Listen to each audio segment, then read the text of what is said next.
దేవునికి సన్నిధి నిలుచుండు మనకి మాట కనబడుతుంది. 34వ అధ్యాయం 2వ వచనం. సన్నిధి అంటే ఏకాంతంగా చేసుకునే ప్రార్థన సన్నిధి. నీ గదిలో సన్నిధి, ఓ గదిలోకి ఏకాంతంగా వెళ్ళిపోయి ప్రార్థన చేసుకునేదే సన్నిధి.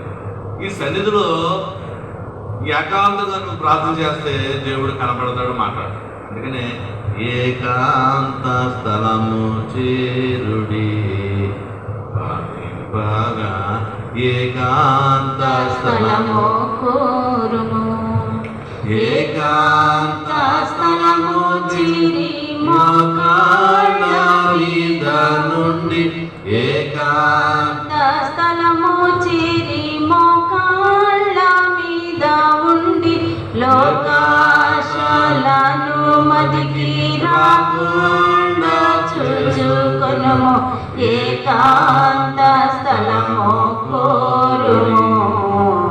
దేవుని ప్రార్థింప ఏకాంత స్థలము చేరుము. దేవునికి మహిమ కలుగు. ఏకాంత స్థలం అంటే సన్నిధి. అయితే ఈరోజు కొన్ని ఆత్మీయ పాఠాలు నేర్చుకుందాం. ఒకటి మత్తయి సువార్త 7వ అధ్యాయము 7 నుంచి 9 వచనము చదువుదాం. మత్తయి సువార్త 7వ అధ్యాయము 7 నుంచి 9 వచనము జాగ్రత్తగా వినాలి.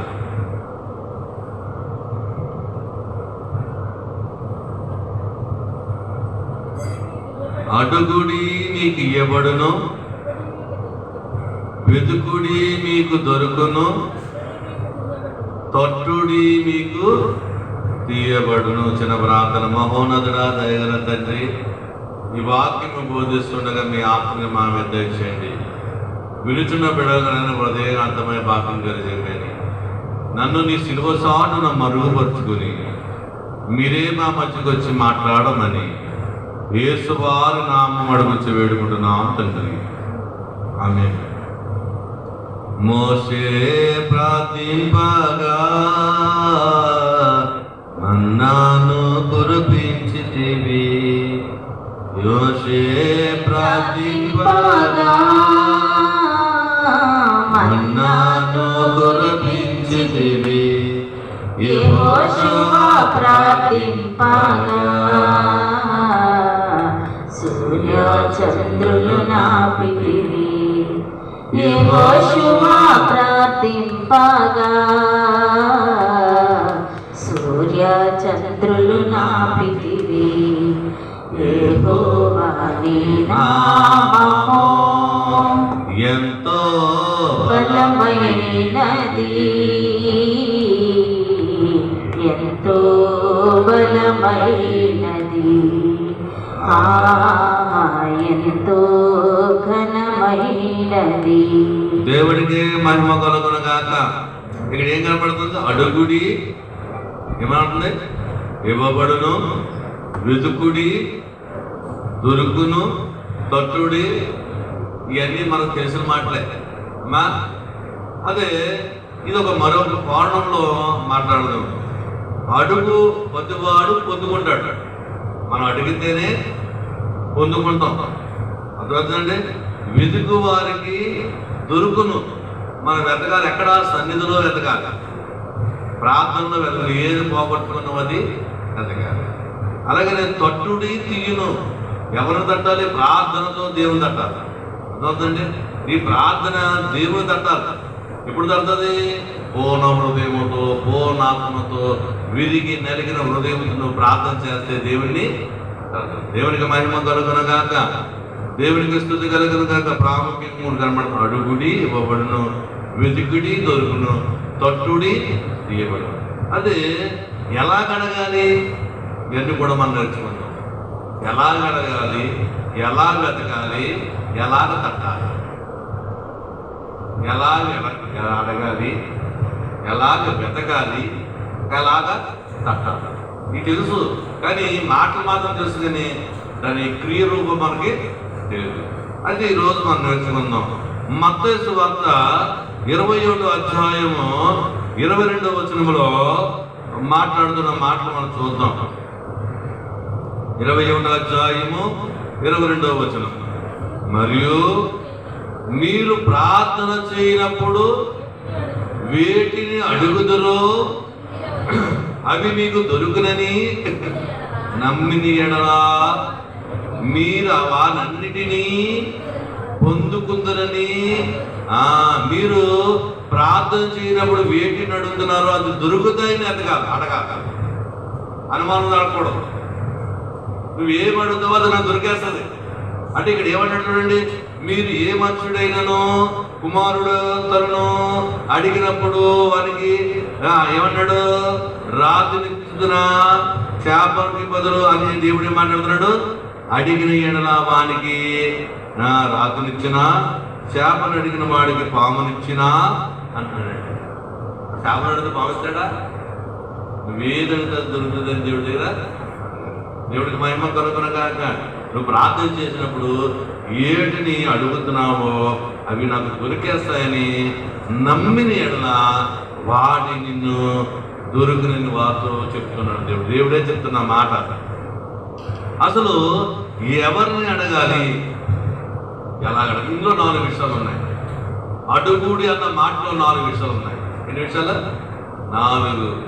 1, ఎలాగ అడగాలి, ఎవరిని అడగాలి, ఎప్పుడు అడగాలి, ఇవన్నీ కూడా నేర్చుకుంటాం.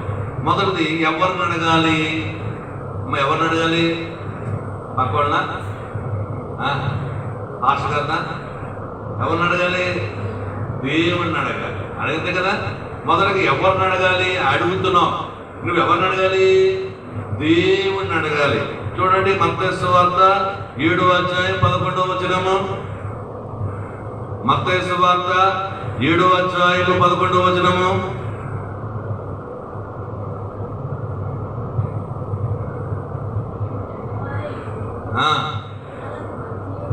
ఏడో అధ్యాయం 11వ వచనమేనండి. పరలోకమందున్న తండ్రిని తన్ను అడుగు వారికి అంతకంటే ఎంత నిశ్చయముగా మంచి ఈవులు ఇస్తాడు. తండ్రిని అడగాలి, పరలోక తండ్రిని అడగాలి. ఎవరిని అడగాలి? ఎవరు? పరలోకమున్న తండ్రిని. ఏ నామములో అడగాలి? యేసు నామములో పరలోక తండ్రిని అడగాలి. పరలోక తండ్రి నీకు ఇచ్చింది. యేసు నామములు అడిగితే పరలోకములన్నీ కూడా నీకు ఏమి ఇస్తాడండి? మంచి ఈవులు ఇస్తాడండి. మంచి ఈవులు. ఎవరిని అడగాలి? మొదటగా అమ్మా పరలోకమందున్న తండ్రిని అడగాలి. పరలోకంలో నీ కోసం దేవుడు తండ్రి గొప్ప నిధులు ఆశ్రయించాలి. తండ్రిని అడగాలి. యేసు నామములో అడగాలి. ప్రియమైన సోదరుడు, అలాగే దేవుని అడిగినప్పుడు ప్రార్థన ద్వారా ఎలా అడగాలి?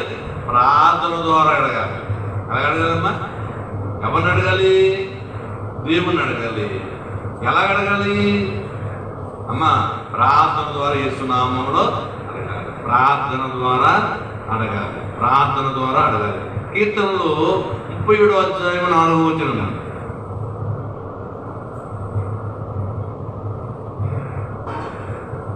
37వ అధ్యాయము 4వ వచనం.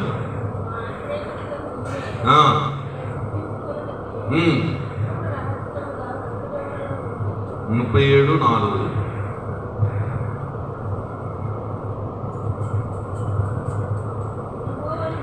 యెహోవాను బట్టి సంతోషించుము, ఆయన నీ హృదయవాక్యములు ఏం చేస్తాడట? యెహోవాను బట్టి నువ్వు సంతోషించు, నీ హృదయవాక్యములు తీర్చేస్తాడు దేవుడు. నీ హృదయంలో ఉన్న కోరికలు తీర్చేస్తాడు. అందుకనే నీ మనసులోని నెరవేరును ఇక నీ మనసులో నీవి నెరవేరును క్షేమముగని ఉండవలయును చింతలేకుండా నీవు చింతలేకుండా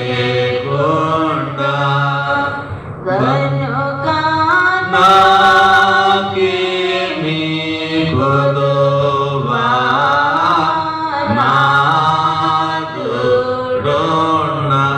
నాకేమి కొదువా కొద్దువా నాదుండగా యెహోవా యెహోవాను బట్టి నీ సంతోషం నా మనస్సులో నా హృదయంలో ఏం తీస్తాడంట?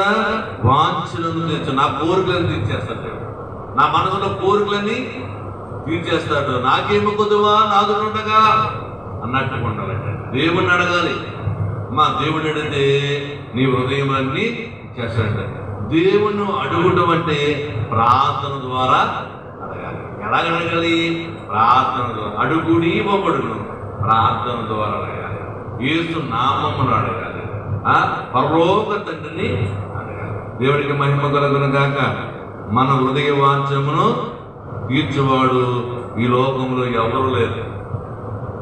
ఎవరున్నారా? ఎవరు లేరు. యేసు వారు ఒకడే. మన ఆశలు కూడా ఉంటాయి. ఎవరు కనిపిస్తారు?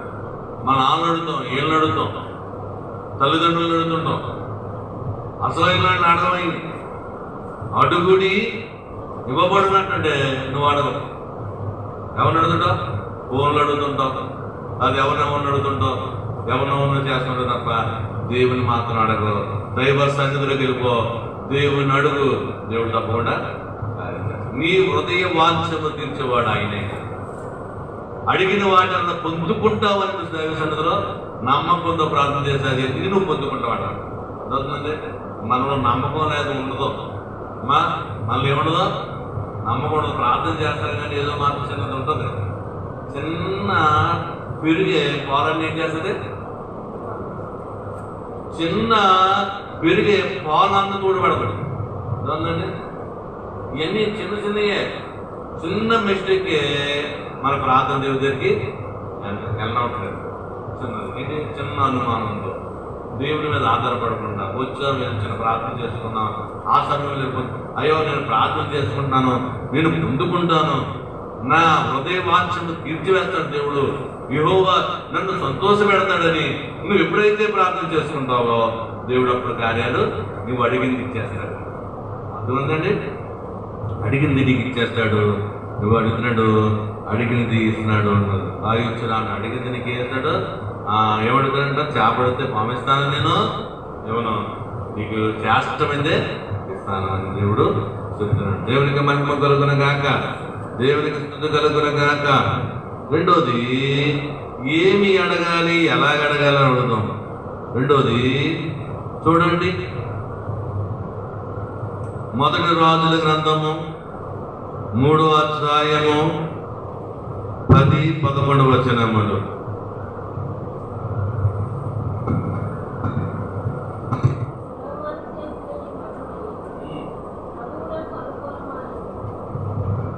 సొలొమోను చేసిన మనవి ప్రభుకి ఇష్టమైందంటండి. సొలొమోను చేసిన ప్రార్థన దేవునికి ఇష్టమైందంటండి. ఎలాగైంది? ఏం చేసాడు ఆయన? 11వ వచనం, దేవుడు అతనికి ఇలాగూ సెలవిచ్చెను, దీర్ఘాసువైనను ఐశ్వర్యమైనను నీ శత్రువు ప్రాణమైనను అడగక న్యాయముగాను న్యాయములను గ్రహించుటకు వివేకము అనుగ్రహించమని నీవు అడిగితివి. ఏది పడితే అది ఎత్తే దేవుడు అడగకూడదు. ఎలాగ అడగాలి? ఎవరిని అడగాలో మనం తెలుసుకున్నాం. ఎలాగ అడగాలి? ఇదిగో దేవుడు అన్నాడు, సొలొమోను చేసిన మనవి దేవుడికి ఆలకించండి. ఎలా అడగంట? నువ్వు దీర్ఘాశ అడగకూడదు. అయ్యా నేను కలకాలం బతకాలని అనకూడదు. దేవుని చిత్తం అది. నువ్వు ఎక్కడ ఉండాలి, ఎక్కడ ఉండాలి, ఏమి ఇవ్వాలో అన్నది దేవుని చిత్తం. అలాగని ఐశ్వర్యం నువ్వు అడగకూడదు. దేవుడు తెలుసు నీకు ఎంత ఇవ్వాలో, ఏం చేయాలో. అర్థమైందంటే నీ శత్రువుడు ప్రాణములైన అనకూడదు. అయ్యో ఆ పక్కన నన్ను తిట్టేటంటే వాడిని శపించని మాట అనకూడదు. అర్థమైందంటే దేవుడు ఎలా అడగాలో చెప్తున్నాడు. దేవుడు ఎవరిని అడగాలో చెప్పాడు. ఎవరిని అడగాలి? దేవుడిని అడగాలి. ఎలా అడగాలి? ప్రార్థనతో. ఇప్పుడు ఏమని అడగాలి, ఎలాగ అడగాలి, ఏమని అడగాలి చెప్తున్నాడు. ఏమని అడుగుతామంటే నువ్వు శత్రువు ప్రాణాలు అడగకూడదు, దీర్ఘాశ్రయం అడగకూడదు. అయ్యా నాకు ధనం ఇచ్చే ప్రభు అని అడగకూడదు. నువ్వు కష్టపడకుండా నా కష్టంలో తోడి, నా వ్యవసాయంలో నాయన తోడి. అది నీకు కూర్చుంటుంది తండ్రి. నాకు పడే మూటలు అంటే ఎవరు పడతాడా? మన వ్యాపారంలో తోడు రానంటే వస్తాడు.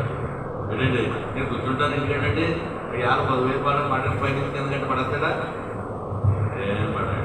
దేవుడికి మహిమ దొరకడం కాక దీని సోదరుతుందా మన అడగాక ఎలాగ కష్టపడి ఈ కష్టంలో నాకు తోడుకుంటున్నాడు అని దేవుని అడిగితే ఆ కష్టంలో తోడుండి, నీ వ్యాపారంలో తోడుండి, నీ ఉద్యోగంలో తోడుకుండి మంచి ఈవులు నీకు. సొలొమోను ఏమడిగాడు తెలుసా? జ్ఞానం అడిగాడు. ఏమడిగాడు? జ్ఞానం అడిగాడు. సొలొమోను రాజుగా అభిషేకించబడ్డాడండి. దావీదు తర్వాత ఎవరు? తన కుమారుడు. సొలొమోను అడిగితే చిన్న వయసులోనే రాజు అవుతాయి అడిగాడు, ప్రభువా ఇంతమందిని ఇన్ని లక్షల మంది నేను పరిపాలించాలంటే నాకేం కావాలి? జ్ఞానం కావాలి తండ్రి అని అడిగాడు. న్యాయమంది అడిగాడు అక్కడ. అందుకని దేవుడికి ఇష్టపడింది అంటే ఆ ప్రార్థన. న్యాయమంది అడిగాడు. మనం ఏమడగాలి? జ్ఞానం లేకపోతే జ్ఞానం పొందిపోయిందని అడగాలి. నీకు పెంకిలీలు కారిపోతుందంటే ఆ పెంకిలీలు మోసం చేసి డాబా ఇవ్వని అడగాలి. 2 డాబాలు అడగకూడదు. అర్థమైందండి? నీకు నువ్వు నడవలేకపోతుంటే సైకిల్ అడగాలి, బండి అడగకూడదు. న్యాయమైంది అడగాలి. సైకిల్ ఉంటే అయ్యా సైకిల్ తొక్కలేకపోతున్నాను నాకు బండి ఇవ్వని అడగాలి. బండి కూడా నాకు ఎంత తగిలిస్తుందంటే బండి ఉన్న తర్వాత కారు కావాలని అడగాలి తప్ప సైకిల్తో కూడా కారు అడగకూడదు. అర్థమైందా? ఏమడగాలి? దేవుడికి మహిమ కలుగును కాక, దేవుడికి స్తుతి కలుగును కాక. ప్రియమైన సోదర సోదరుడు, ఏమి అడగాలో చెప్పాడు, ఎలాగ అడగాలో చెప్పాడు, ఎవరిని అడగాలో చెప్పాడు, ఏమి అడగాలో కూడా దేవుడు చెప్తున్నాడు. దేవునికి మహిమ కలుగును కాక. యాకోబు పత్రిక 1వ అధ్యాయము 5వ వచనం.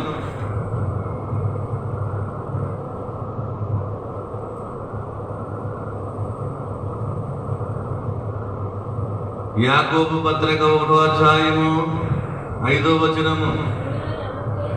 మీలో ఎవరికైనాను జ్ఞానము పొదుపుగా ఉన్న ఎడల అతడు దేవుని దగ్గర అడగవలేను. అమ్మా ఎలా అడగాలంటే జ్ఞానం పొదుపోతే అడగాలి. నీ ఇంట్లో లోటు ఉందో నా లోటు కోసం అడగాలి. ఎలాగ అడగాలి? ఒక బిగ్గరు ఎలాగ అడుగుతుందో అలాగ అడగాలి. బతిమాలేసుకోవాలి దేవుడు. ఎలా అడగండి? అమ్మా ఒక్కొక్కరు అంటారు వదలను, ఒక్కొక్కరు అంటే వస్తుంటారు కదా భిక్ష వేసుకుంటానికి ఇవ్వండి. ఇచ్చే వరకు రైల్వేలో వస్తుంటారు, రైల్వే భోగిలకి ఇచ్చే వరకు దేవుడికి కూడా ఇచ్చే వరకు అడగాలి. దేవుడికి ఇచ్చే వరకు అడగాలి. అయ్యా అయ్యా అయ్యా బాబు, అయ్యా బాబు అంటూ దేవుడిని అడగాలి. జ్ఞానము పొందవతే జ్ఞానం అడగాలి. అయితే దేవుని మీద ఆధారపడాలి. దేవునికి మహిమ కలుగును కాక. ప్రార్థన చేయడం ఎంతో సులువు అంతేనా? కానీ అది ఎంతో కష్టం ఉంటుంది మనం చెయ్యం. నేను రూపాయి ఖర్చు అవుతుందా? ప్రార్థన చేయడం వల్ల రూపాయి ఖర్చు అవుతుందా? ప్రార్థన చేస్తూ గొప్ప కార్యాలు అవుతాయి, కానీ సులువే ప్రార్థన చేయడం. కానీ మాత్రం అది ఎంత కష్టంగా ఉంటుందో మనకి చేయాలండి. తెల్లవారుజామున ప్రార్థన చేయాలన్నా, రాత్రులు కూర్చొని ప్రార్థన చేయాలన్నా మనకు ఎంతో బాగా ఉంటుంది. సులువైందే, కానీ మనం ప్రార్థన చేసుకోకపోతాం. కొంతమంది అడగడానికి ఎలా ఉంటారండి? బద్ధకంగా ఉంటారు. అడుగు నీకు ఇస్తానంటే దేవుడు, అడుగు నీకు ఇస్తానంటే మన బద్ధకం వచ్చేస్తున్నారు, అడగలేకపోతాం. ప్రియమైన సోదర సోదర, అడగాలి, పొందుకునే వరకు అడగాలి. ఎలా అడగండి? దగ్గర భిక్ష వేసే వరకు ఎలాగందో ఒక్కొక్కరు ఉంటారు.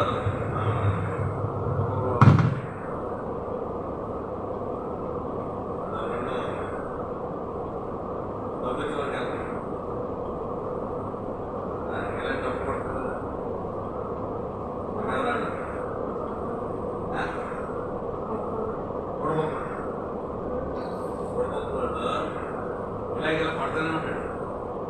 బయట వచ్చి 10 రూపాయలు రూపాయి ఎత్తున్నాడు, 5 రూపాయలు తేనండి, 20 రూపాయలు కానీ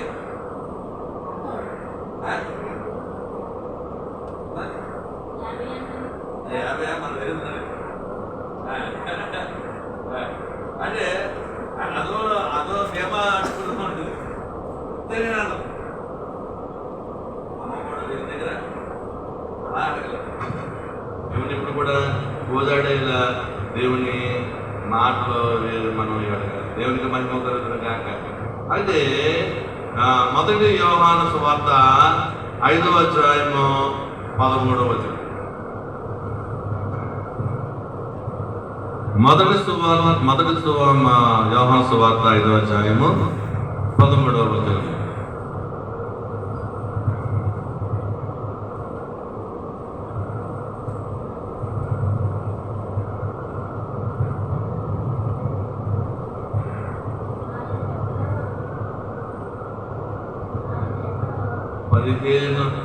ఐదో అధ్యాయము 13-14 వచ్చింది. 5వ అధ్యాయం 5వ అధ్యాయమునా మొదటి యోహాను పత్రిక 5వ అధ్యాయము 13-14 వచ్చింది.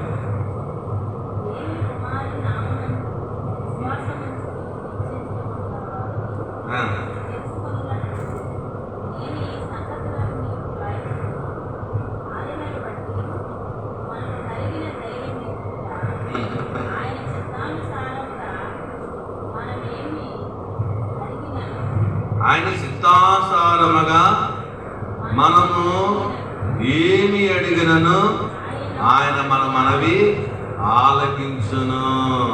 ప్రియమైన సోదరు సోదరా, మనమే అడిగినను ఆయన మనవి ఆలకించునని దేవుడు చెప్తున్నాడు. ఆయన చిత్తానుసారంగా మనం ఏం చేయాలి?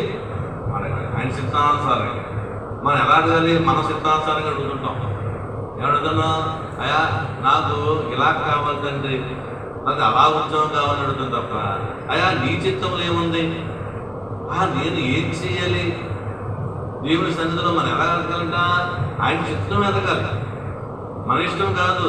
అయ్యా నాకు ఏం జరగాలి, ఏం చేయాలి ఈ పని నువ్వు బయలుపరచంటే దేవుడు ఆయన చిత్తానుసారంగా అడగాలి. ఒకటి ఎవరిని అడగాలి? దేవుణ్ణి అడగాలి. ఎలా అడగాలి? ప్రార్థనలో అడగాలి. అప్పుడు ఏం చేస్తాడు? నీ హృదయ వాంఛలను తీర్చివేస్తాడు. ఏం అడగాలంటే ఇదిగో ఇలా అడగకూడదు. ఎలా అడగకూడదు? దీర్ఘాశ అడగకూడదు, ఐశ్వర్యం అడగకూడదు, మీ శత్రువు ప్రాణాలు అడగకూడదు. నువ్వేం అడగాలంటే న్యాయము గ్రహించుటకు వివేకముగాను గ్రహించుటకు నువ్వు అడగాలి. న్యాయమును గ్రహించుటకు నాకు వివేకంగా తెచ్చేయి, నా జ్ఞానం తెచ్చేయి, నేను ఎలా బతకాలో ఎలా నడవాలో అది నాకు దయచేద్దండి అడగాలి తప్ప నా ఆయుష్కాలం పెంచు, నాకు ఐశ్వర్యం ఏవో నన్ను తిట్టాడు అతను నేను శిక్షించు అన్నమాట మాట్లాడు. అలాగనే ఎలా అడగాలి? ఆయన చిత్తానుసారంగా అడగాలి. అయ్యా నీ చిత్తం ఏంటి? నీవేం ఆలోచిస్తున్నావు నా పట్ల, దాన్ని దయచేయమని దేవుణ్ణి అడగాలి. దేవుడికి మహిమ కలుగును గాక. ఇప్పుడు అడుగుడు అన్న మాట మనం నేర్చుకున్నాం. అడుగుడు అన్న మాటలో ఈ మాటలన్నీ కనబడతాయి. ఎలా అడగాల అమ్మా? అడుగుడి మీకేం చేశాడు? ఇవ్వబడును. చెప్పాలి మీరు. అడుగుడి ఇవ్వబడును. నువ్వేం అడుగుతో ఇచ్చేస్తాడు ఈ ప్రార్థనలో. నువ్వు పూర్ణ హృదయంతో పూర్ణాత్మతో అడగాలి. రెండోది మత్తయి సువార్త ఏమడగాలి? వెతుకుడి దొరుకును. ఏమా? వెతుకుడు ఇది దొరుకుతుంది. ఉద్యోగం లేని వారు ఉద్యోగం ఎదుగుతారు కదా. అలాగే పోగొట్టు డబ్బు వెతుకుతుంటారు. కొంతమంది డబ్బులు పోగొట్టుకుంటుంటారు, దాన్ని వెతుకుతుంటారు అమ్మా. అలాగనే దాచబడిన ధనం వెతుకున్నట్లుగా మీరు ఎతకాలి. దాంట్లో ఒకసారి చీరలో పెట్టేస్తుంటాం. ఏ చీరలో పెట్టాం? 500, 1000 రూపాయలు చీరలన్నీ తిరిగేస్తుంటారు, మీరు అని తిరిగేస్తుంటారు. అలాగే ఎతకాలంటే దేవుడిని అవునా? దొరికి వరకు ఎతకాలి. మరి ఎందుకు ఈ మాట అన్నాడంటే నువ్వు వెతికి దొరికే వరకు వెతుకు. నీకోసం దాచి ఉంచాను. ఏ చీరలో మనకు పెట్టానో ఎక్కడ పెట్టానో తెలియదు, దాచి ఉంచాను. వెతుకు. దేవుడికి మహిమ కలుగును గాక, దేవుడికి స్తుతి కలుగును గాక. పత్రిక ఇచ్చాలి. మీ డబ్బులు లేదు, ఒక 5,000 కావాలి. ఆలోచించలేదు డబ్బులు ఏంటి? సంఘం దగ్గర వచ్చేసింది పత్రిక అంటే సంఘం పొద్దున చూస్తే నా ఫోన్లో ఫోన్ పే ఉంటుంది కదా, 6,000 వచ్చింది. ఏంటి యాదవులు అనుకున్నారు. ఎవరు చెప్పారు?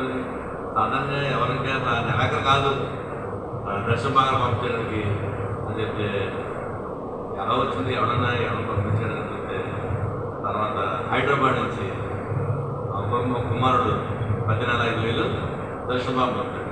5,000 తర్వాత స్క్రీన్ షాట్ పెడుతుంటాడు మేడం. అంటే ఏంటది?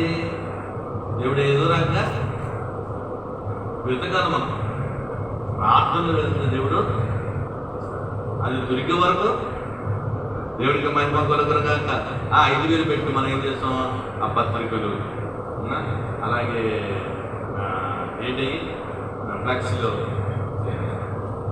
అతను డబ్బు ఆత్మలు పడతాడు.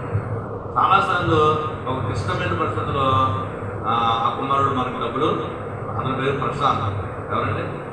హైదరాబాద్లో ఉంటున్న ప్రశాంత్ 50,000 శాలరీ 5,000 రూపాయలు నెలలా పంపించేస్తాడు. దేవునికి మహిమ కలుగును గాక, దేవునికి స్తుతి కలుగును గాక. దేవుని వెతకాలి, దైవ సన్నిధిలో వెతకాలి. ఈ లోకంలో అనేకమంది వెతుకుతుంటాం, మనం. కానీ దేవుని వెతకాలి. అయ్యా నా కష్టం తీర్చని ఎవరు వెతకాలి? సమస్య కంటే గొప్పవాడిని వెతకాలి. నీ సమస్యను కాదు వెతికింది, నీ సమస్య కంటే గొప్పవాడు ఎవరు? దేవుడు. ఆ దేవుడు వెళ్తే నీ సమస్యని తీసేస్తాడు. నీ సమస్యను కాదు వెతికేది, దేవుడిని వెతకాలి. దైవ సన్నిధిలోకి వచ్చి దేవుడిని వెతకాలి. ప్రభా నా కష్టం తీర్చేవాడు నీవే, నిన్ను మాత్రం నేను ఎదుగుతాను, నీ దగ్గరికి వస్తాను అని దేవుడిని ఎదిగితే దేవుడు ఏం చేస్తాడు? నీ కార్యం చేస్తాడు. చూడండి 17వ అధ్యాయం అపోస్తలుల కార్యము 17వ అధ్యాయం 27వ వచనం.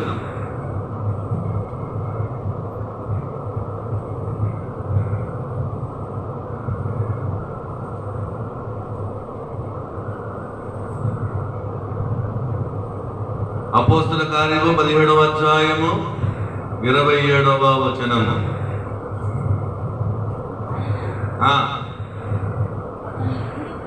17వ అధ్యాయం 27వ. తన్ను వెతుకు నిమిత్తము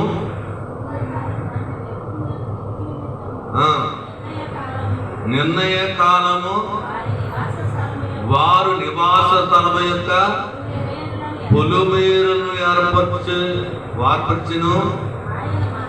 ఆయన మనలో ఎవరికి దూరంగా ఉండేవాడు కాదు. నువ్వు ఎదగాలి అమ్మా. ఆయన నీకు సమీపంగానే ఉన్నాడు. ఎప్పుడు కూడా నువ్వు ఇక్కడ లేకపోతే ఇంటికాడ కష్టం వచ్చినప్పుడు నీ గదిలోకి వెళ్ళాలి. అదే సన్నిధి. నువ్వు ఎక్కడ ఏకాంతంగా ప్రార్థన చేస్తావో అక్కడ ఏంటది? సన్నిధి. ఆ సన్నిధిలోకి దేవుడు దిగి వస్తాడు.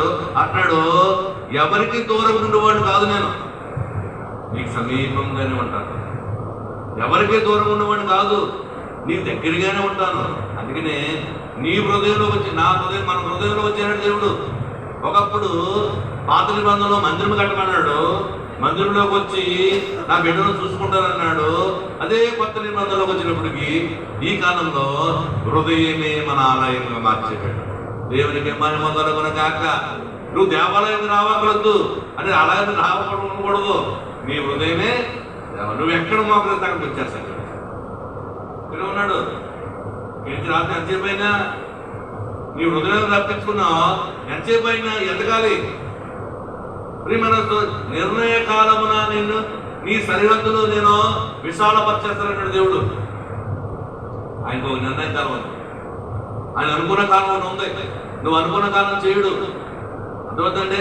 నీ అనుకున్న కాలం ఎప్పటికప్పుడే ఏలైపోవాలి, రేపు అయిపోవాలనుకుంటావు. కానీ దేవుడి కాలం ఏమంటుంది? నిర్ణయ కాలము ఒకటి ఉంది. ఆ కాలంలోనే దేవుడి కార్యము చేస్తాడు. దేవుడికి మహిమ కలుగును గాక, దేవుడికి స్తుతి కలుగును గాక. నేను ఎవరికి దూరం ఉండేవాడిని కాదు, నేను ఎవరికి దూరం ఉండు, నీకు దగ్గరగానే ఉంటాను, నీ ఎదురుగానే ఉంటాను అని దేవుడు చెప్తున్నాడు. దేవునికి మహిమ. ఏప్రిల్ రాసిన పత్రిక 11వ అధ్యాయం 6వ వచనం.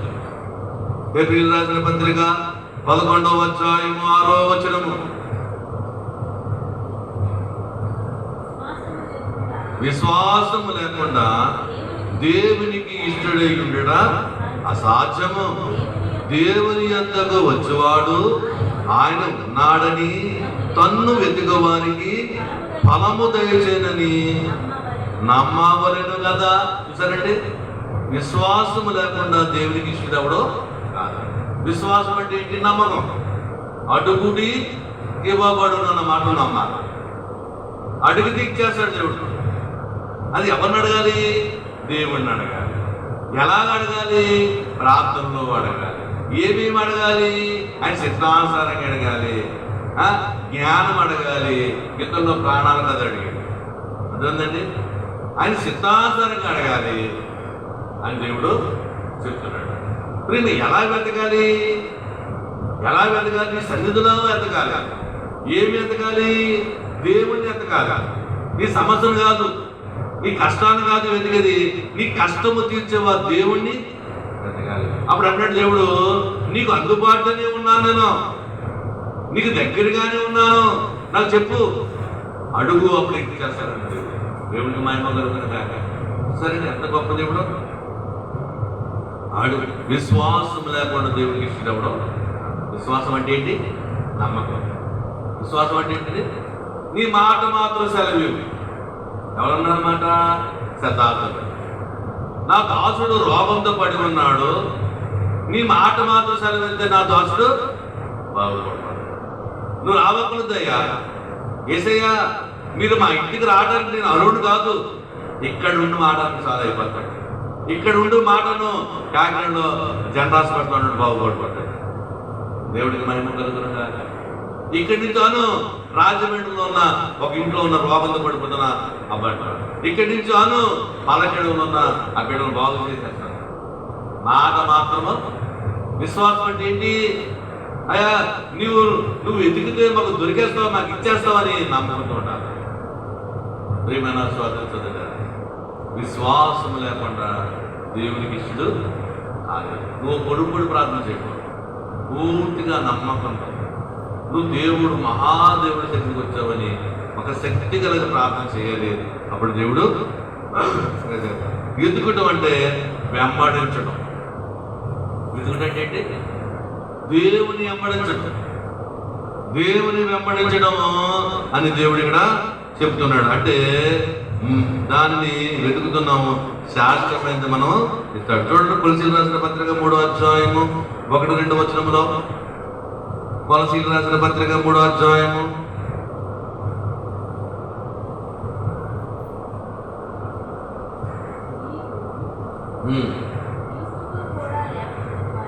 1. పైనున్న వాటిని వెతకాలి మనం.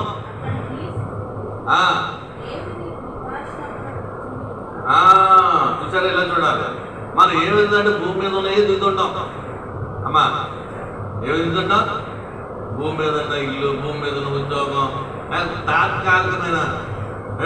తాత్కాలికమైన భోగం కోసం వెతుకుతుంది తప్ప పైనుండి వెతుకు. నువ్వు ఎదగమన్నాడు దేవుడు. ఏం ఎదగమన్నాడు? పైనున్న పరలోకం కోసం నువ్వు వెతుకు. అది శాస్త్రమైంది. ఇవన్నీ ఒకప్పుడు అదృశ్యమైపోయి, ఈ దుష్టమైనవి ఒకప్పుడు అదృశ్యమైపోతాయి. నువ్వు కనబడవి, మన కనబడవి ఇక్కడ. నిత్యము కనబడేది ఎక్కడంటే పరలోక రాజ్యం. దానికోసం నువ్వు వెతుకు. నువ్వు వెంబడించమన్నాడు. వెతుకుడు అంటే వెంబడించడం. నువ్వు వెతకాలి. ఏమనకంటే శాస్త్రమైంది వెతకాలి. ఏమెతకాలండి? శాస్త్రమైంది. ఏంటి శాస్త్రం ఏంటంటే పరలోక రాజ్యం శాస్త్రం. ఈ లోకం శాస్త్రంతో ఇది కాదు. ఈ లోకము అల్పభోగం. ఏమండి? అల్పభోగము. అల్పభోగము తెలిసి మోసే దేవుని వెంబడించాడు. అది శాస్త్రమైంది కావాలి. ఈ లోకము అల్పభోగము. ఒక 70 సంవత్సరాలు ఉంటాయి. 50-60 సంవత్సరాలు వస్తే మటన్ తింటే మనం బీపీలు వస్తుంటాయి. అనగలమా? అల్పభోగం కోసం వద్దు. నువ్వేం వెతకాలంటే పరలోక రాజ్యం కోసం వెతుకు అని దేవుడు ఇక్కడ. దేవుడు కుడిపాసు మీద కూర్చుని ఉన్నాడని చూడు. పైనున్నవే కానీ ఏమో భూమి మీద ఉన్న వాటిని నువ్వు మనసు పెట్టకు. చదవండి 2వ వచనము. పైనున్న వాటి మీదే కానీ భూమి సంబంధమైన వాటి మీద మనసు మీద నువ్వు బాగా ఆలోచించాలమ్మా. అడుగుడు ఇవ్వమన్నాడు, మంచిదే, ఇస్తున్నావు, అడుగుతున్నావు. ఎవరు అడగాలి? దేవుని అడగాలి. ఎలాగ అడగాలి? ఏమడగాలి? ఆయన చిత్తానుసారంగా అడగాలి. ఏం అడగకూడదు? దీర్ఘాశ్రయం అడగకూడదు, ఐశ్వర్యం అడగకూడదు. నీ శత్రువు ప్రాణంను నేను వేగంగా ఉండడుకు నా జ్ఞానం ఇవ్వండియా, నన్ను మంచిగా నడవడానికి మంచి తెలివినివ్వండియా, అది అడగాలి. అప్పుడు దేవుడు ఏం చేస్తాడు? అది సమకూర్చాడు. నువ్వు వెతకాలి. ఏ వెతుకుతావు? నువ్వు లోకంలో ఉద్యోగం వెతుకుతావు, ఇంకోటి దొరుకుతావు. నువ్వు ఎలా వెతకాలి? పోగొట్టుకున్నది దొరికే వరకు ఎదురు వచ్చావా? అలా వెతకాలంటే ఏం వెతకాలి? శాస్త్రమైంది వెతకాలి. దేవుడికి మహిమ కలుగును గాక, దేవుడికి స్తుతి కలుగును గాక. ప్రియమైన సోదర సోదర, పైనున్న వారి మీద నేను మనసు పెట్టాలి, కిందన్న వాటి కోసం. మత్తయి సువార్త 6వ అధ్యాయము 33వ వచనం. మత్తయి సువార్త 6వ అధ్యాయము 33వ వచనము.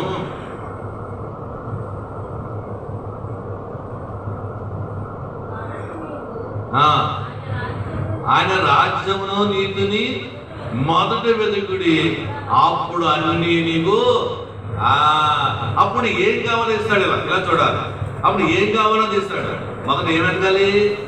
ఆయన రాజ్యమును నీతిని వెతుకు. అప్పుడు నీకు ఏది అవసరమో ఇది అడగకుండా మనం అన్ని అడుగుతుంటాం. అర్థమవుతుందండి? ఏం అడగం. అయ్యా నీ రాజ్యం నాకు కావాలని అడగడం, నీకు అడగం. అసలు అడుగుతున్నావు, అసలు అడుగుతలేదు మనం. అర్థమవుతుందండి? అసలు అడిగితే కొసరెత్తాడు, కొసలు అడిగితే ఏమెంతాడు? అసలు కొనకుండా. అదేనండి. ఇప్పుడు ఏమైనా వంకాయలు పట్టే వీడు వంకాయలు ఏమంటే ఎత్తాడు. వీడు వంకాయలు ఏంటంటే ఎత్తాడు. మామూలుగా ఇందాక వెళ్ళిన సాంబార్లో 2 వంకాయలు పట్టి ఏమన్నా అన్నాడు. పావు కేజీ అంతేనా ప్రోగ్రాం చెప్పాడు. 2 వంకాయలు మామూలుగా పట్టుకెళ్ళండి అన్నాడు. గుర్తు కదా పట్టుకెళ్ళండి. ఇది ఏంటంటే సార్ నువ్వు కొసలు అడుగుతున్నావు. ఏమిడతాడు? పుట్టోడే ఉండలేదు. ఏమిడతాడు? నువ్వు అసలేం అడగాలి. అసలేంటి? ఈ రాజ్యమును నీ నీతి. అప్పుడు ఏమడగండి సార్ అసలు? దేవుడికి మహిమ కలుగును గాక. ఎతకపోతే దొరకదండి పర్వాలేదు. నువ్వు వెతకపోతే దొరకదు. ఆత్మీయ స్థానంలో ఏమి పోగొట్టుకున్నావో ఇది అడగాలి. ఏం పోగొట్టుకున్నావు? ప్రార్థన పోగొట్టుకున్నావా? అది అడుగు. ఇంకేం పోగొట్టుకున్నావు? దైవ సన్నిధికి రావడానికి ఆలస్యం చేస్తున్నావా? అది అడుగు. దేవుడు నీకు నడిపిస్తాడు. దేవుడికి మహిమ కలుగును గాక. సామెతల గ్రంథము 2వ అధ్యాయం 3వ వచనంలో, సామెతల గ్రంథము 2వ అధ్యాయం 3వ వచనంలో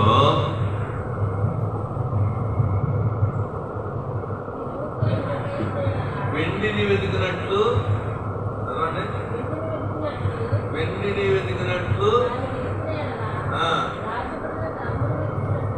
దాసిన ధనమును వెతికినట్లు దానిని వెతికినడలా. దాసిన ధనం వెతుకుతుంటారు సార్, మర్చిపోతుంటారు. నాకు ఒకసారి పెట్టి ఆ మధ్యలో కూర్చొని మీరు మాత్రం తిరిగేసేసి ఏంటంటే ఎక్కడో పెట్టాలి లేదు ఒక కారణం అంటే మర్చిపోదు ఒకసారి.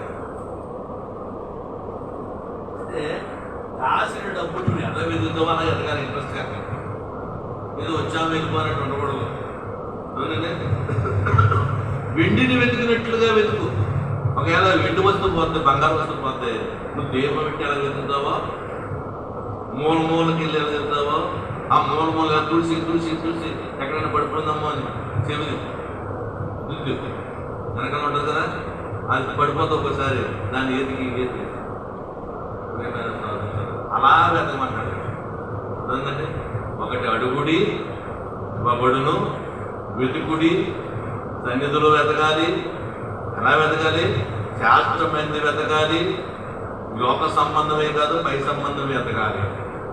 3వది తొట్టుడి తీయబడును. అమ్మా ఏంటి? తొట్టుడి తీయబడును. ఎలా తట్టాలంట? దేవుడు మన హృదయమును అనే తలుపుని తడుకుంటూ ఉంటాడు. దేవుడు మన హృదయం తలుపుని తడతాడు. మన తీయం, కానీ దేవుని తర్వాత మన దేవుడు తీసేస్తాడు. నువ్వు తట్టాలి. ఎలా తట్టాలి? ఒక తుఫాను వచ్చేసిందని బయట ఉన్నావు, ఏంటంటే గాలి వచ్చేస్తుంది, ఇక్కడ ఏమీ లేవు, ఒక ఇంటికి వెళ్ళి ఎలా కొడతావు, అమ్మ తలుపు అంట కదా, అలాగా తట్టాలట. అర్థమైందండి? ఒక గాల్లో ఒక తుఫాను వచ్చేస్తుంది, వర్షం వచ్చేస్తుంది, ఒక ఇంటికాడికి వెళ్ళి అమ్మ తలుపుది, నేను తడిసిపోతున్నాను తలుపుది అని ఎలా కంగారు కొడతావో అలాగ పెట్టాలంట దేవుడు హృదయాన్ని. అవునండి? దేవుడికి మహిమ కలుగును గాక, దేవునికి స్తుతి కలుగును గాక. ప్రియమైన సోదరి సోద, ఒక రోజు పరలోక తలుపును మూసేస్తున్నాడు దేవుడు. ఎందుకు? ఇక తీయబడవు. మీకు ముందు నువ్వు ఎక్కడికి వెళ్ళిపోలే, నేను తట్టాలి, అయ్యా నేను వచ్చేస్తాను ప్రభు అని దేవుడి దగ్గర తట్టాలి. దేవుడికి మహిమ కలుగును గాక. నోవహు కాలంలో ఏమైంది? ఉదాహరణకి నోవహు కాలం ఏమైంది? తలుపు వేసేసారు. తలుపు ఉన్నంతకాలం రాలేదు, తలుపు తట్టారు. ఏమి? ప్రియమైన సోదరు సోదర, తలుపు తీయబడుతుంది, తలుపు తట్టాలి. తలుపు తట్టాలి. యేసే హృదయం తట్టాలి. నీ ప్రార్థన యేసే హృదయం తట్టేది వచ్చేసే కార్యము. ఎలా తట్టాలి? నువ్వు ఒక భయంకరమైన అపాయంలో ఉన్నావు చూసావా, అయ్యా తీ తీ తీ అలా తట్టాలి. ఆత్మతో, ఆసక్తితో. నువ్వు ప్రమాదం జరిగిపోతుంది, నువ్వు తడిసిపోతున్నావు, నువ్వు లోనికి వెళ్ళిపోవాలి అన్న విధంగా తట్టాలి. యేసే దేవుడు నేను తట్టుతూనే ఉన్నాడు. నీ హృదయం తడుతుంది, అందువల్ల నేను చేస్తాను. నీవు నేను ఫోన్ చేద్దాం అంటే మన తలుపును మూసేస్తాను. మన నాన్న ఉంటుంది. ఈ హృదయం అంతా దేనితో నిండిపోయిందంటే ఆశలతో నిండిపోయింది, లోకాశలతో నిండిపోయింది, శరీరాశలతో నిండిపోయింది, జీవ తమ్మంతో నిండిపోయింది. నేనేంటి అడుగుతాం? నేను ఆ దేవుడిని అడుగుతామేంటి? ఏసీని అడుగుతామేంటి? నాకు చాలా మంది ఉన్నారు ఇక్కడ. ఏం నిండిపోయింది? గర్వంతో నిండిపోయింది, యాత్రాశ, శరీరాశ, జీవం స్తంభం. ఇది రాదు. బైబిల్ మిషన్ అంటే మనకి పడదు అదేనండి. అలాంటి వాళ్ళు ఏమైపోతారు? రాకడలో పడలేదు. బైబిల్ మిషనే వధువు సంఘం కదిలినప్పుడు తీర్చిదిద్దాడు. అన్ని సంఘాల్లో 1-2 ప్రార్థనలు ఉంటాయి. బైబిల్ మిషన్లో 7 ప్రార్థనలు ఎక్స్ట్రా భక్తి. అమ్మా, ఇది బైబిల్ మిషన్లో ఎక్స్ట్రా భక్తి ఉంటుంది. అన్ని సంఘాల్లో ఉంటే 1-2 ఉంటాయి ప్రార్థనలు, కానీ బైబిల్ మిషన్ 7 ప్రార్థన. ఏలీ గారు చేసిన 7 ప్రార్థన చిన్నది చేయవచ్చు. నయమోను మునిగిన 7,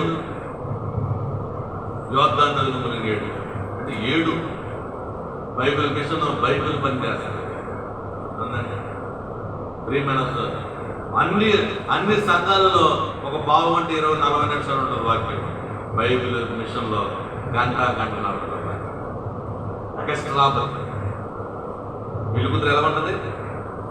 ఎక్స్ట్రా మేకప్.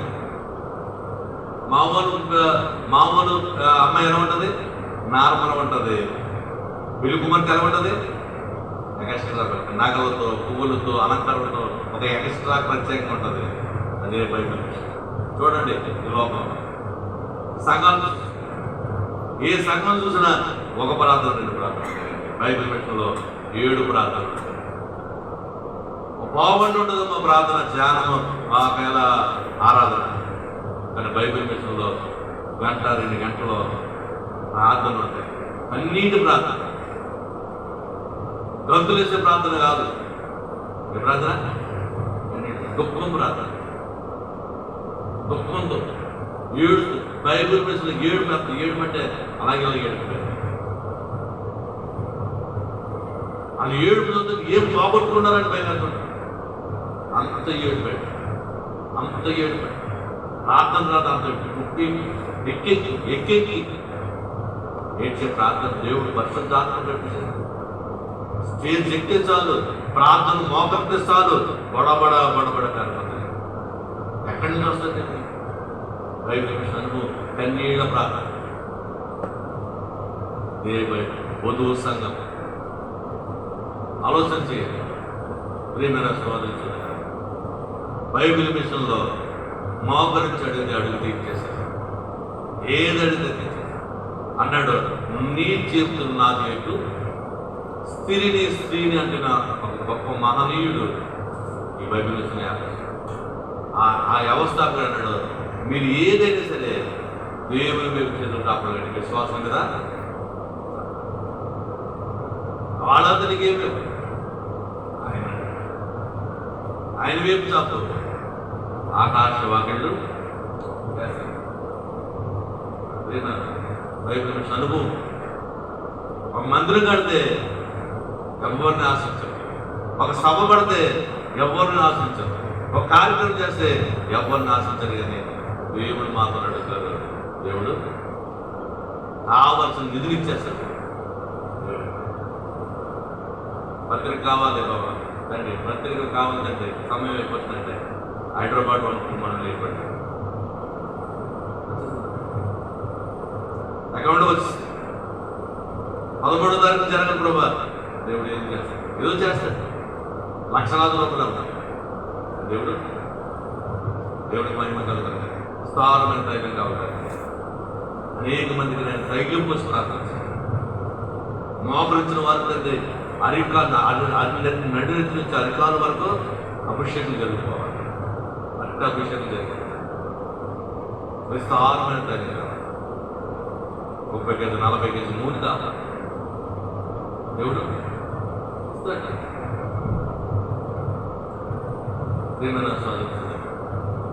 అడుగుడి ఏమన్నాడు? తట్టుడి, వెదుకుడి. వెదుకు ఊరు కాదు, 40 గదులు కాదు, 100 గదులు.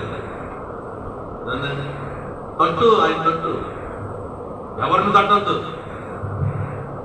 మనుషులు నువ్వు తట్టద్దు, నీ బంధువులు తట్టద్దు, ఏసేని తట్టు. తలుపు తీసాడు సిద్ధంగా. తలుపు యొద్దే నిల్చున్నాడే, మన తలుపు యొద్దే నిల్చున్నాడు. నువ్వు తలుపు తీస్తే తలుపులో దిగి వచ్చేస్తాడు. నువ్వు తలుపు కొడితే ఆయన తలుపు తీసేస్తాడు. కాబట్టి ఏం కావాలి నీకు? ఏం కావాలి నీకు? ఆలోచన చేయండి. అడగమన్నాడు, ప్రార్థనలో అడగాలి, యేసు నామమున అడగాలి.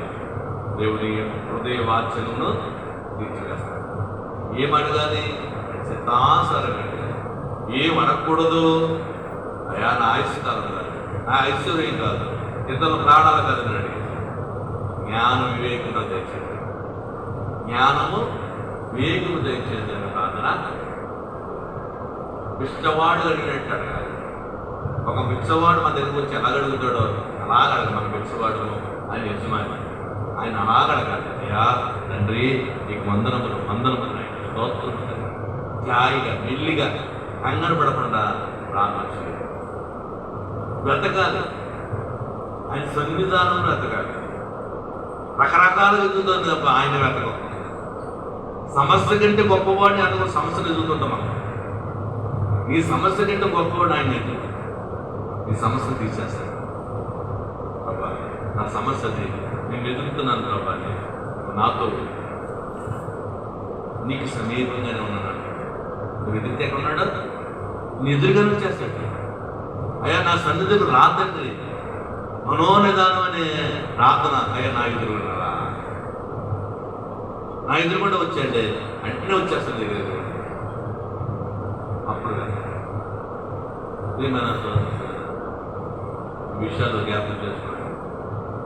తైలాభిషేక పండుగ 13వ తారీఖు రాత్రి తలస్నానం చేసి 13వ తారీఖు తలస్నానం చేసి ఉపవాసం ఉండి తలస్నానం చేసి ఉపవాసం ఉండి దైవ సన్నిధికి అప్పుడు అభిషేకం అది ఉపవాసం. మన వాళ్ళు రేపు వస్తారు, బుధవారం వస్తారు. అలాగే మన రాయవరం కానీ కన్నెండు కానీ సిద్ధపడితే అడుగులో 8:30కి అక్కడ వస్తారు. ఎన్ని గంటలకి? 8:30కి 9:30కి స్టార్ట్ అయిపోతుంది. అలాగే 9:30కి ప్రారంభ ప్రార్థన స్టార్ట్ అయిపోతుంది. ఓల్డ్ కార్యక్రమాలు ఉన్నాయి కాబట్టి త్వరగా స్టార్ట్ చేసి త్వరగా 7 ప్రార్థనలు ఉంటాయి అమ్మా. 7 ప్రార్థనలు, 7 పాటలు, దైవవాక్యము, అభిషేకం. ఈ 4 కార్యక్రమాలు జరగాలంటే దేవుడు గొప్పగా 9 స్టార్ట్ అవ్వాలి. వందలాది మంది వస్తారు. దేవుడు వేలాది మంది తీసుకురావాలి. ఆశ్చర్యకరంగా దేవుడు జరిగిస్తారు. చూడండి, అందరికీ తైలాభిషేకం ఎలాగంటే మోకరించి కాదు, మోకాళ్ళు ఉన్నవాడికి అభిషేకం ముందు, మోకరించిన వాళ్ళు పక్కన ఉంటారు, నిలబడిన వాళ్ళు తర్వాత వరుసగా వస్తారు. వాళ్ళకి మోకరించిన వాడికి ముందు ఏం జరుగుతుంది? అభిషేకం. అలాగా సిద్ధపడండి, తలస్నానం చేయండి, తెల్లటి వస్త్రాలు, ఏమన్నా పూలు లాంటి తెల్ల పూలు లాంటి వస్త్రాలు ఉంటే తెల్లటి వస్త్రాలు వేసుకోండి, ప్రార్థన కోరుకుంది రండి. ఇది ఆసమాసం అనుకోవద్దు, చాలా బలమైన అభిషేకం అది అమ్మ. తైలాభిషేకం పండుగ అంటే బైబిల్ మినిస్టర్ గొప్ప పండుగ అది. ఇప్పుడు అద్భుత కుమార్ గారు ఉన్నారు, లక్షల మంది ఉంటారు, కానీ ఇలా వచ్చేయండి పోయిన పోస్తాను అందరం మోకరించి వచ్చి. నువ్వు ఇలా వచ్చి పోసేసుకుంటే జిడ్డు తప్ప ఏముండవు. నువ్వు మోకరించి ప్రభు నన్ను అభిషేకించు, నువ్వు గోజాడాలి, ఎతకాలి, తట్టాలి, బ్రతకాలి. అప్పుడు ఎవరికైనా అడగలను ముందు ప్రార్థనలు, ప్రభా నాకు అభిషేకం జరిగించండి, బ్రతకాలి సన్నిధిలో నా ఎదురుగా వచ్చిందండి అని తట్టాలి. ప్రభా నన్ను అభిషేకించేది ఏ రీతిగా నన్ను అభిషేకం కూడా అవ్వాలి. అవి అడిగితే దేవుడు తప్పకుండా ఎన్ని వేల మంది అయినా సరే అద్భుత కుమార్ గారు మోకరిస్తేనే ప్రార్థన. ఆయన ఒక్కడే వెళ్ళి కంగారు పడకుండా ఎంత రాత్రి అయినా సరే అభిషేకం చేసి దీవించి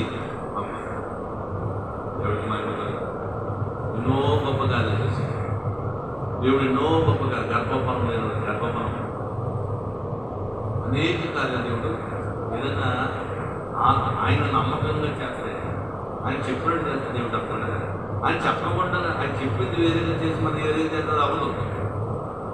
మనం దేవుని దగ్గర వచ్చినప్పుడు ప్రతిదీ కూడా విధేయత కలిగి ఉండాలి.